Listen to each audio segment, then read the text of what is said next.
जीवन में त्याग का फल जरूर प्राप्त होता है। एक समय की बात है, एक लड़का था। वह एक साहूकार के यहाँ काम करता था। उसका गुजारा मुश्किल से चलता था। वह रात को अपने लिए 4 रोटी बनाता और खाता।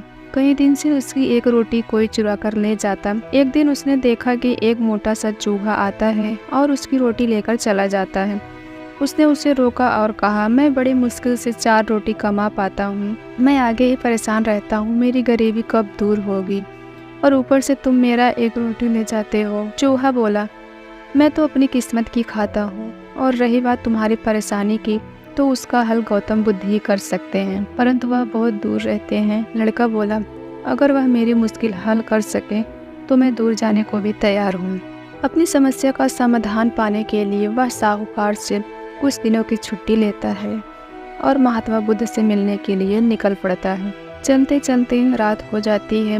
उसे रात रहने के लिए एक जगह चाहिए थी। उसने पास में एक हवेली देखी और हवेली का दरवाज़ा खटखटाया। हवेली से एक महिला बाहर आती है। वह लड़का उसको बताता है, मुझे महात्मा बुद्ध से मिलने जाना है और रास्ता बहुत लंबा है। क्या मैं यहाँ एक रात के लिए रुक सकता हूँ? हवेली की मालकिन बोली, हाँ तुम रुक सकते हो, लेकिन मेरी एक शर्त है। तुम्हें महात्मा बुद्ध से मेरा एक सवाल पूछना होगा। मेरी बेटी 20 साल की हो गई है, पर वह बोलती नहीं है। उनसे पूछना कि वह कब बोलेगी। लड़का बोला, ठीक है, मैं महात्मा बुद्ध से आपके प्रश्न का उत्तर पूछ दूंगा। एक रात वहाँ रहकर लड़का अगले दिन अपने सफर पर चल पड़ता है। आगे एक पर्वत और दुर्गम रास्ता था। वहाँ एक जादूगर तपस्या कर रहा था। वह लड़का उससे महात्मा बुद्ध तक जाने का आसान रास्ता पूछता है। जादूगर कहता है कि मैं तुम्हें अपनी जादू की छड़ी से तुमको आगे नदी तक पहुँचा दूंगा, पर तुम्हें मेरा एक प्रश्न महात्मा बुद्ध से पूछना होगा। मैं 1000 साल से तपस्या कर रहा हूँ, मैं स्वर्ग कब जाऊँगा? लड़का उसकी बात मान लेता है और जादूगर उसे नदी तक पहुँचा देता है। नदी को पार करते ही बुद्ध का आश्रम था। वहाँ एक बड़ा सा कछुआ था। उस लड़के ने कछुआ से कहा, मुझे महात्मा बुद्ध के आश्रम तक जाना है, मुझे अपनी पीठ पर नदी पार करवा दो। कछुआ बोला, नदी तो मैं पार करवा दूंगा, परंतु तुम्हें महात्मा बुद्ध से मेरा एक प्रश्न पूछना होगा। मैं 500 साल से नदी में ही हूँ, मैं ड्रैगन कब बनूंगा?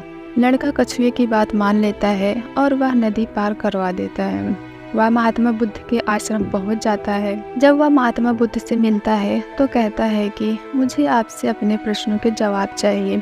महात्मा बुद्ध कहते हैं, ठीक है, लेकिन मैं केवल 3 सवालों का ही जवाब दूंगा। महात्मा बुद्ध देखना चाहते थे कि वह किसके प्रश्न का त्याग करता है। उधर लड़के के मन में द्वंद्व चल रहा था कि मैं किसके सवाल का त्याग करूं। कछुआ 500 सालों से इंतजार कर रहा है, जादूगर 1000 सालों से, गूंगी लड़की 20 सालों से, और मैं भी आर्थिक परेशानी का हल ढूंढने बहुत कठिनता से यहाँ पहुँचा हूँ। फिर वह गहन विचार करता है कि मैं ज़्यादा मेहनत करके अपनी समस्या सुलझा सकता हूँ, इसलिए उसने अपने प्रश्न का त्याग कर दिया। उसने गूंगी लड़की, कछुए और जादूगर तीनों के प्रश्न महात्मा बुद्ध से पूछे।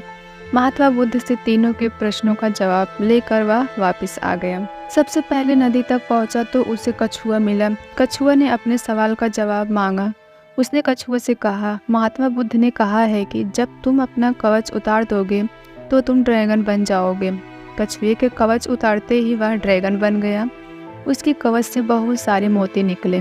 कछुआ बोला, यह मोती मेरे किसी काम के नहीं है, इसलिए इन्हें तुम यहाँ से ले जाओ। वह लड़का मोती लेकर आगे पहाड़ी पहुंचा।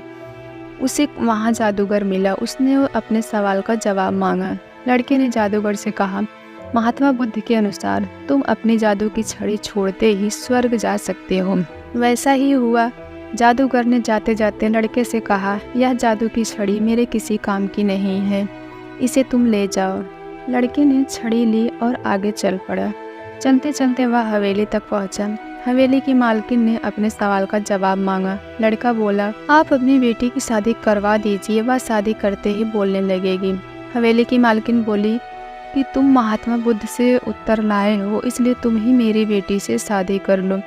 लड़के और लड़की ने एक दूसरे को पसंद किया और उनकी शादी कर दी गई। शादी होते ही लड़की बोलने लग पड़ी।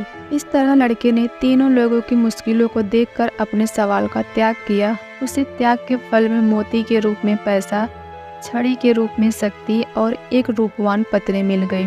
इसलिए दोस्तों, यह कहानी हमें यह बताती है कि किसी की मदद के लिए ज़्यादा साधनों की ज़रूरत नहीं होती है और त्याग का फल हमेशा मिलता ही है। ऐसे ही आगे की स्टोरी सुनने के लिए आप चैनल को सब्सक्राइब करना बिल्कुल ना भूलें।